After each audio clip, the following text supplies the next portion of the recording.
sitting in his hospital room so high up in the upper reaches of the building. When I walk the halls or sit in the room or wander to the waiting room to have a cigarette, it's a gradual turn of the earth outside the windows.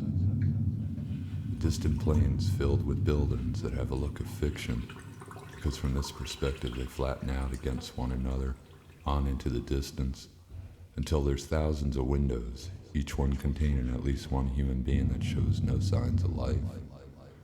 And it's all looking like small models of a train set against postcard-perfect reproductions of late winter skies and sunsets, yellow in the sparse clouds and miniature water tanks.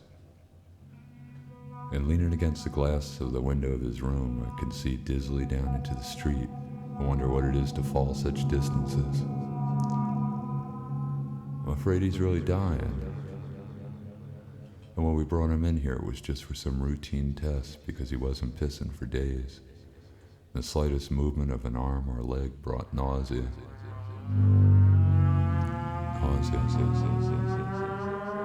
And he was expected to stay for only 2 or 3 days, but it's been a week now, and he barely opens his eyes for more than a few seconds. And I came into the room this morning, the door swinging open to pale light, and that steady figure outlining the sheets. And its breath was coming in rapid-fire bursts like a machine gun. I turn from the silence in the window and look at him, and an iris appears beneath one half-lifted eyelid, and its strength bores right through me.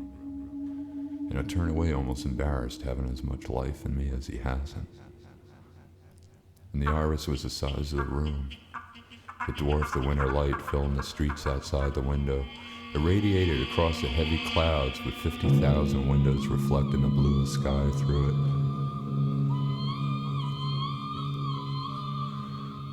Whales can descend to a depth of 5,000 feet where they can and must sustain a pressure of 140 tons on every square foot of their bodies.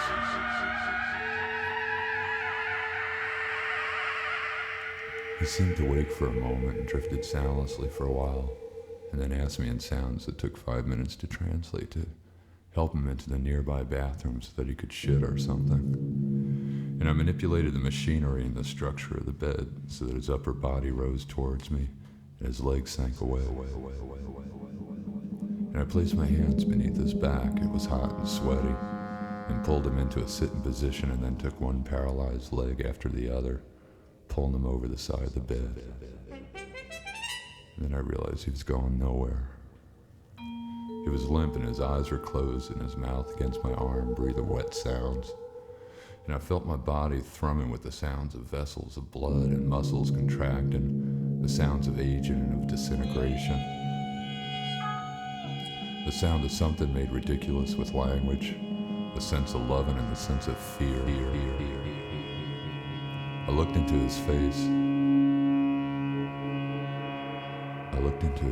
And the irises were expanding and filling the room. Curtains of eyelids shutting down over him to lift again and again. And I tried to explain he's too weak to make the trip 3 feet away to the bathroom. And I was suddenly scared and embarrassed again. I'm not strong enough, I said, tilting his head back. And the sounds of nurses and hospital gurneys far away in the halls, but he said nothing.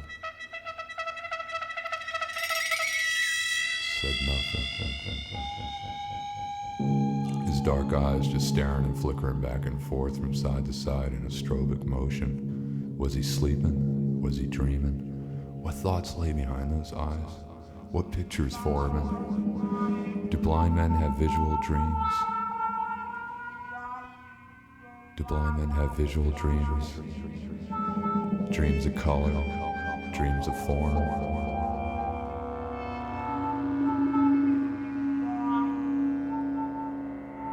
After giving birth, a female whale produces more than 200 gallons of milk a day.